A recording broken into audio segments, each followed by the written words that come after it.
আমার বেয়াদবি মাফ করবেন।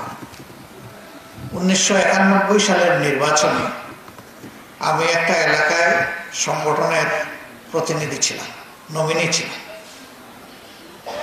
একটা বড় নদী পাড়ি দিয়ে আমরা যাচ্ছি, ওপারে গিয়ে উঠলাম।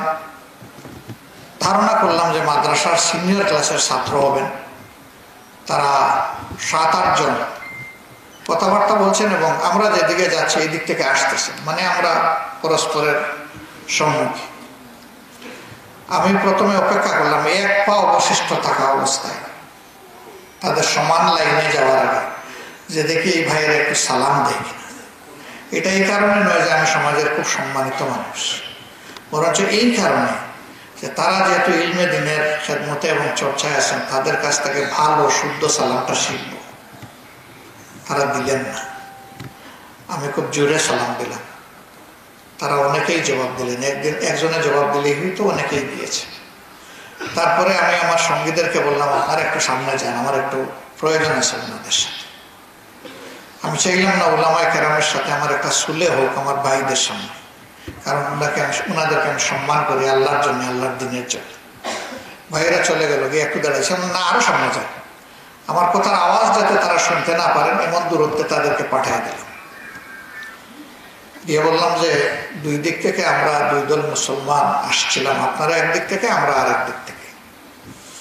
সংখ্যায় আপনারা কম, আমরা বেশি, এবং বয়স যদিও সালামের জন্য কোনো ফ্যাক্টর না, তবুও বয়সে আপনাদের চাইতে এখানে অধিক বয়সে অনেক মানুষ ছিলেন। আপনারা একটু সালাম দিলে একটু শুদ্ধ সালাম আমরা শিখতে পারতাম। তারা একটু লজ্জা পাইলেন এবং বললেন যে এটা আমাদের ভুল হয়ে গেছে। বললাম না, এটা আপনাদের ভুল না, এটা আমাদের সংস্কৃতির অংশে পরিণত হয়েছে। প্লিজ, আমি আগে মাপ চেয়ে নিছি।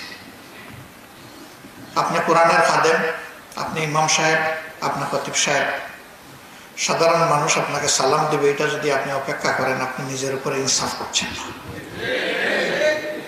আপনার আমার মর্যাদা রাসূল করিম সাল্লাল্লাহু আলাইহি সাল্লামের পায়ের তলার একটা ধুলার ওজনের মর্যাদা রাখে না। তিনি শিশুদেরকে সালাম দিতেন, কিশোরদেরকে দিতেন, যুবকদেরকে দিতেন, প্রৌঢ়দেরকে দিতেন, বয়স্কদেরকে দিতেন। আমাদের সমস্যা কোথায়? আমাদের সমস্যার কারণে কি হয়েছে? ইসলাম আলাইকুম, ইসলাম আলাইকুমের চর্চা হয়েছে, কিন্তু যদি আমরা আমাদের সম্মানিত উস্তাদদের মুখ থেকে, আম্মায়ে কেরামের মুখ থেকে যদি এই সালামগুলো শুনতাম, তাহলে অবশ্যই আমরা বলতাম আসসালামু আলাইকুম ওয়া রাহমাতুল্লাহ, যেটা আল্লাহ তাআলা এবং আল্লাহর নবীর পক্ষ থেকে আমাদেরকে এনাম করা হয়েছে, হাদিয়া করা হয়েছে। আমরা সেটা শিখতাম। আমি চাই আপনাদের মাধ্যমে সালামের ক্ষেত্রে একটা বিপ্লব শুরু হোক,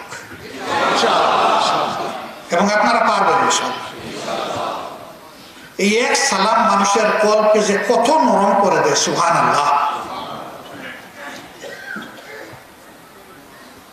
আমরা আমাদের বহু দায়িত্বশীল পেয়েছি, বহুদিন চেষ্টা করে আগে সালাম দিতে পারিনি। তারা আমাদেরকে হাতে ধরে এগুলোই শিক্ষা দিয়েছে। আপনারা ইনশাআল্লাহ সমাজকে এই শিক্ষাটা দিতে পারবেন, এটা আমার বিশ্বাস। আপনাদের পবিত্র মুখগুলো দেখে আমি আরো বেশি অধিক বিশ্বাসী এবং আত্মপ্রত্যয়ী হয়ে উঠেছি। আপনারা যখন এর চর্চা করবেন, আলহামদুলিল্লাহ, সমাজে আল্লাহর রহমত জোড়া শুরু হবে। কারণ এখানে সালামই তো বলা হচ্ছে, আসসালামু আলাইকুম ওয়া রাহমাতুল্লাহ। আপনার উপর শান্তি হোক আর রহমত বর্ষণ। তো আল্লাহ সামিউন বাসির, এবং যিনি বলছেন যে আস্তাজিব লাকুম, তিনি কি আমাদেরকে রহমত দিবেন না? তাহলে রহমতের সমাজটা ভরে যাবে। আমার সব কথা বলা উদ্দেশ্য নয়, সিম্বলিক কথাগুলো আপনাদের খেদমতে আমানত হিসেবে রেখে দিলাম। আমি চাই মদিনার মসজিদের সৌন্দর্য ইলমি এবং আখলাকি দুই দিক থেকে আপনারা হবেন আমাদের উস্তাদ, আপনারা হবেন আমাদের অগ্রগণ্য। আপনারা যেমন মিম্বরে ইমামতি করবেন, ইনশাআল্লাহ অদূর ভবিষ্যতে আপনারা সমাজেও ইমামতি করবেন ইনশাআল্লাহ।